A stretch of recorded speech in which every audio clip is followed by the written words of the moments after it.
بسم اللہ الرحمن الرحیم۔ السلام علیکم ورحمۃ اللہ وبرکاتہ۔ آج ایک نئی ویڈیو کے ساتھ آپ کی خدمت میں حاضر ہوا ہوں۔ دوستو، کربلا کا یہ واقعہ تاریخ اسلام کا بڑا افسوسناک حادثہ تھا۔ اس واقعہ کی خبر اللہ نے حضور صلی اللہ علیہ وسلم کو کر دی تھی۔ چنانچہ روایات میں آتا ہے کہ حضور صلی اللہ علیہ وسلم نے اپنی زوجہ حضرت ام سلمہ رضی اللہ عنہا کو ایک شیشی میں کچھ مٹی دے کر فرمایا تھا کہ یہ اس جگہ کی مٹی ہے جہاں میرے نواسے کو شہید کیا جائے گا۔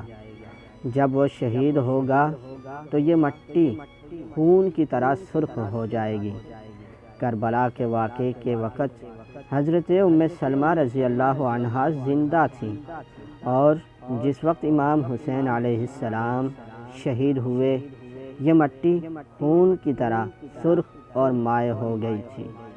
دوستو، اسلامی تاریخ کو کسی اور واقعہ نے اس قدر اور اس طرح متاثر نہیں کیا جیسے سانحہ کربلا نے کیا۔ ان حضور صلی اللہ علیہ وسلم اور خلفائے راشدین نے جو اسلامی حکومت قائم کی، اس کی بنیاد انسانی حاکمیت کے بجائے اللہ تعالیٰ کی حاکمیت کے اصول پر رکھی گئی۔ اس نظام کی روح شرعیت میں پنہاں تھی۔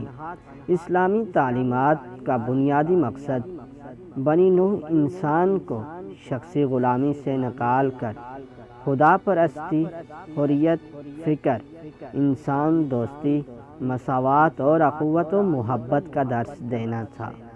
خلفائے راشدین کے دور تک اسلامی حکومت کی یہ حیثیت برقرار رہی۔ دوستو، یزید کی حکومت چونکہ ان اصولوں سے ہٹ کر شخصی بادشاہت کے تصور پر قائم کی گئی تھی، لہٰذا جمہور مسلمان اس تبدیلی کو اسلامی نظام شریعت پر ایک کاری ضرب سمجھتے تھے۔ اس لیے امام حسین علیہ السلام محض ان اسلامی اصولوں اور قدروں کی بقا و بحالی کے لیے میدان عمل میں اترے۔ راہ حق پر چلنے والوں پر جو کچھ میدان کربلا میں گزری، وہ جور جفا، بے رحمی اور استبداد کی بدترین مثال ہے۔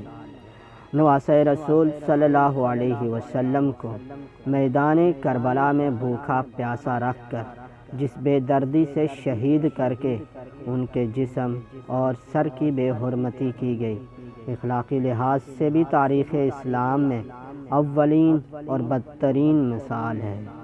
یہاں یہ نقطہ قابل غور ہے کہ جب شخصی اور ذاتی مصالح ملی اخلاقی اور مذہبی مصلحتوں پر حاوی ہو جاتے ہیں تو انسان درندگی کی بدترین مثالیں بھی پیش کرنے پر قادر ہے، اور ایسی مثالوں سے تو یورپ کی ساری تاریخ بری پڑی ہے۔ دوستو، سانحہ کربلا تاریخ اسلام کا ایک شاندار اور زرعی باب ہے۔ یزید کی نامزدگی اسلام کے نظام شرعیت کی نفی تھی، لہٰذا امام حسین علیہ السلام نے جس پامردی اور صبر سے کربلا کے میدان میں مصائب و مشکلات کو برداشت کیا، وہ حریت، جرت اور صبر و استقلال کی لازوال داستان ہے۔ باطل کی قوتوں کے سامنے سرنگوں نہ ہو کر آپ نے حق و انصاف کے اصولوں کی بالادستی، حریت فکر اور خدا کی حاکمیت کا پرچم بلند کر کے اسلامی روایات کی لاج رکھ لی۔ امام حسین علیہ السلام کا یہ احسار اور قربانی تاریخ اسلام کا ایک ایسا درخشندہ باب ہے جو راہ رواں منزل شوق و محبت اور حریت پسندوں کے لیے ایک اعلیٰ ترین نمونہ ہے۔ سانحہ کربلا آزادی کی اس جدوجہد کا نقطۂ آغاز ہے جو اسلامی اصولوں کی بقا اور احیاء کے لیے تاریخ اسلام میں پہلی بار شروع کی گئی۔